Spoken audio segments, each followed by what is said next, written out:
نحمدہ و نصلی علی رسول الکریم اما بعد فاعوذ باللہ من الشیطان الرجیم بسم اللہ الرحمن الرحیم۔ محترم بزرگ اور دوستو، عزیز بھائیو، انشاءاللہ اج دی مجلس کے اندر آپ حضرات کے سامنے جو واقعہ بیان کیا جائے گا اس کا عنوان یہ ہے کہ ملک الموت کو 2 مرتبہ ترس آیا۔ ایک مرتبہ اللہ تعالی نے ملک الموت سے پوچھا کہ آپ نے بہت سارے لوگوں کی روح قبض کی ہے، دن رات آپ کا یہ مشغلہ ہے، لوگوں کی روح قبض کرتے ہیں، آپ کو کبھی کسی پر ترس بھی آیا ہے؟ ملک الموت نے جواب دیا کہ یا اللہ، مجھے 2 آدمی پر بہت ترس آیا ہے۔ ایک وہ آدمی کہ ایک رات سمندر میں ایک کشتی چل رہی تھی، اندھیری رات تھی، طوفان آ گیا، طوفان نے کشتی کو ڈبو دیا، کچھ لوگ سمندر میں ڈوب گئے، کچھ لوگ پھٹوں کو پکڑ کر سمندر سے باہر کنارے لگنے پر کامیاب ہو گئے۔ جو کنارے پہنچ گئے اور پھٹوں کو جن لوگوں نے پکڑ لیا، ان میں ایک عورت تھی جو حاملہ عورت تھی، اس نے ایک پھٹے کو پکڑ لیا اور اس کا سہارا لے کر سمندر میں تیر رہی تھی۔ ایک طرف طوفان تھا، اندھیری رات تھی، اور اس کے سامنے ایک پھٹا تھا، اس کو اس نے پکڑا ہوا تھا، اس کے ساتھ چمٹی ہوئی تھی۔ اسی اثناء میں اس نے ایک بچے کو جنم دیا، اس کا بچہ پیدا ہوا۔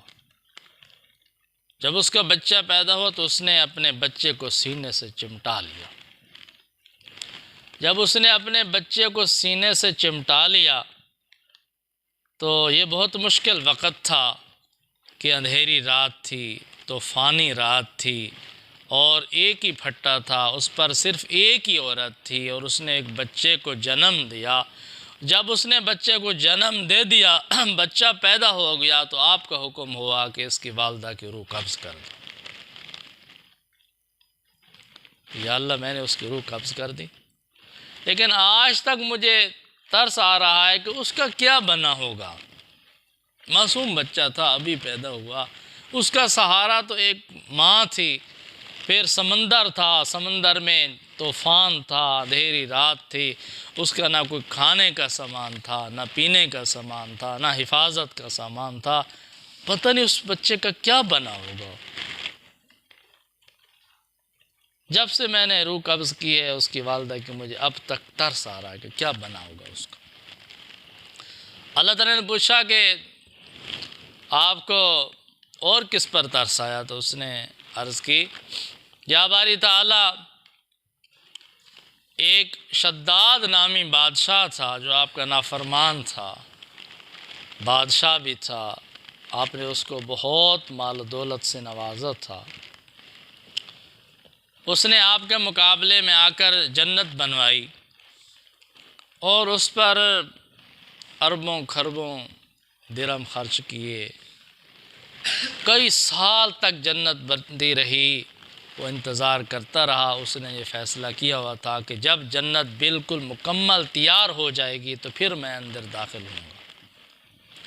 کئی سال انتظار کرتا رہا، اس نے بہت مال و دولت خرچ کیا، اور جب اس کی جنت تیار ہو گئی اور اس کو بتا دیا گیا کہ آپ کی جنت تیار ہو گئی، آپ تشریف لائیں، جنت کو دیکھیں، جنت میں داخل ہوں، اور وہ جنت کو دیکھنے کے لیے آیا۔ جب جنت کے دروازے پر پہنچا، اس کا ایک پاؤں اندر تھا، ایک باہر تھا۔ آپ کا حکم آیا کہ اس کی روح قبض کر دو۔ میں نے روح قبض کر دی۔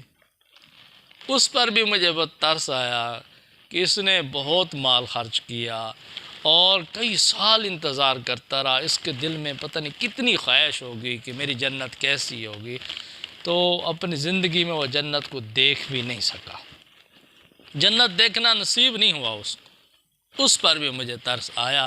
ان دو آدمیوں پر مجھے بہت ترس آیا ہے۔ اللہ تعالیٰ نے ارشاد فرمایا کہ ملک الموت، تجھے دو آدمیوں پر ترس نہیں آیا بلکہ ایک آدمی پر 2 مرتبہ ترس آیا ہے۔ 2 آدمی پر ترس نہیں آیا، ایک آدمی پر ترس آیا ہے، اور ایک آدمی پر 2 مرتبہ ترس آیا ہے۔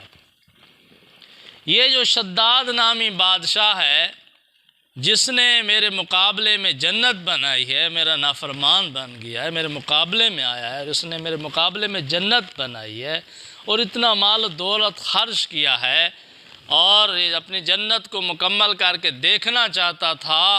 یہ وہی لڑکا ہے جو سمندر میں پھٹے پر اکیلا رہ گیا تھا، طوفانی رات میں، اندھیری رات میں، جس کی ماں کی روح تم نے قبض کر لی تھی اور اکیلا معصوم بچہ رہ گیا تھا۔ یہ وہی بادشاہ ہے، یہ بادشاہ وہی معصوم بچہ ہے۔ میں نے کیسے اس کی پرورش کی، کیسے پالا، کیسے حفاظت کی اس کو بچا کر دکھایا، اس کو جوان کیا، اس کو طاقتیں عطا فرمائیں، اس کو مال و دولت عطا فرمایا، حتیٰ کہ میں نے اس کو دنیا کا بادشاہ بنا دیا۔ جب بادشاہ بن گیا تو پھر میرا نافرمان بن گیا اور میرے مقابلے میں اس نے جنت بنا دی۔ تو تجھے 2 آدمیوں پر ترس نہیں آیا بلکہ ایک آدمی پر ترس آیا ہے، 2 مرتبہ ترس آیا ہے۔ یہ شداد نامی بادشاہ جس پر آپ کو ترس آ رہا ہے کہ اس نے جنت نہیں دیکھی، اس کو جنت دیکھنا نصیب نہیں ہوا، یہ وہی معصوم بچہ تھا جو سمندر میں تختے پر اندھیری رات میں، طوفانی رات میں اکیلا بچ گیا تھا، جس کی ماں فوت ہو گئی تھی۔ یہ وہی بچہ تھا۔ میرے بھائیو اور دوستو، بزرگوں، دیکھو اللہ تعالیٰ کی قدرت، دیکھو اللہ تعالیٰ کی کبریائی، دیکھو یہ تکوینی امور ہیں۔ اللہ تعالیٰ بعض اوقات زہر فرما دیتے ہیں۔ تکوینی امور میں انسان کی عقل نہیں پہنچ سکتی۔ اللہ ہی جانتا ہے کہ اس کا نظام کیسا ہے، اس نے کیسا چلانا ہے۔ تو بہرحال یہ واقعہ ہمارے لیے عبرت ہے، نصیحت ہے کہ اگر اللہ تعالیٰ انسان کو پایہ تکمیل تک پہنچا دے، اس کو نعمتوں سے نواز دے، اس کو عمر بھی عطا فرمائے، زندگی عطا فرمائے، جوانی عطا فرمائے، صلاحیت عطا فرمائے، مال و دولت عطا فرمائے، نعمتیں عطا فرمائے، تو اس کو چاہیے کہ اللہ تعالیٰ کا شکر ادا کرے، اللہ تعالیٰ کا شکر گزار بندہ بن کر رہے، ناشکرانہ نہ بنے۔